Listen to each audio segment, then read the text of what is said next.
telah terverifikasi. Nah, ini poin penting ya. Semua teman-teman yang sudah masuk pendataan tenaga non-ASN BKN dan telah terverifikasi oleh BPKP akan diangkut dalam P3K penuh waktu maupun paruh waktu. Halo, salam satu data. Malam ini Mimin kembali akan membahas terkait CASN tahun 2024. Nah, kali ini Mimin akan membahas sebuah informasi yang disampaikan dari teman jpnn.com ya, yaitu terkait mayoritas honorer jadi P3K part-time atau penuh waktu tergantung Pemda. Nah, ini adalah informasi ya disampaikan dari teman-teman Menpan RB terkait mekanisme untuk pengangkatan P3K tahun 2024 khusus bagi teman-teman honorer. Menteri Pan RB Pak Abdullah Azwar Anas dan PLT Kepala BKN Pak Haryomo ya menjelaskan beberapa hal penting terkait seleksi CPNS 2024 dan P3K 2024 saat rapat kerja dengan Komisi 2 DPR RI hari Rabu kemarin. Dijelaskan juga mekanisme penyelesaian tenaga non-ASN. Nah, ini ya, penyelesaian tenaga non-ASN atau honorer yang sesuai dengan amanat Undang-Undang Nomor 20 Tahun 2023 yang sudah harus tuntas di Desember 2024, yaitu tahun ini di 31 Desember 2024.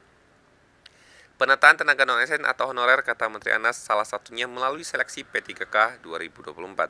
Penataan tenaga non-ASN dilakukan secara bertahap, kata mantan Bupati Banyuwangi 2 periode itu. Seleksi P3K 2024 juga merupakan bagian dari upaya penyelesaian masalah honorer. Diketahui seleksi ASN 2024 menyediakan formasi mencapai 2,3 juta.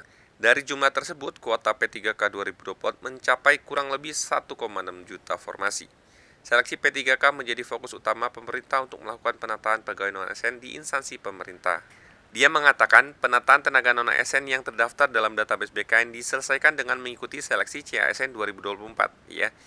Jadi tentunya ini yang poin yang teman-teman perlu pahami bahwa akan tetap mengikuti seleksi CASN ya. Jadi memang masih menggunakan tes untuk menggambarkan kualitas dan kemampuan kompetensi masing-masing yang penilaian dilakukan melalui pemeringkatan terbaik secara perurutan.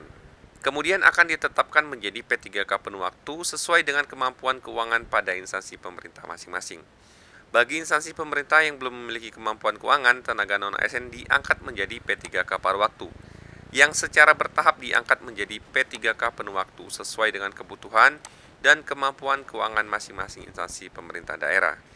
Ditekankan lagi bahwa penyelesaian masalah honorer dilakukan dengan prinsip tidak terjadi pengurangan penghasilan, tidak terjadi PHK massal, dan tidak terjadi penambahan beban anggaran. Jadi memang prinsipnya itu adalah teman-teman itu tidak dilakukan PHK ya, dan tidak mengurangi penghasilan yang sudah dimiliki saat ini. Insya Allah semua honorer yang masuk pendataan BKN dan telah terverifikasi. Nah, ini poin penting ya. Semua teman-teman yang sudah masuk pendataan tenaga non-ASN BKN dan telah terverifikasi oleh BPKP akan diangkut dalam P3K penuh waktu maupun paruh waktu. Ya, jadi semua honor yang sudah masuk ke pendataan tenaga non-ASN BKN itu dijanjikan akan diangkat ya. Jadi ini adalah informasi penting. Nah, tapi untuk saat ini teman-teman tidak bisa mengakses pendataan tenaga non-ASN ya, karena sama teman-teman BKN memang linknya masih ditutup, jadi belum ada instruksi untuk dibuka ya.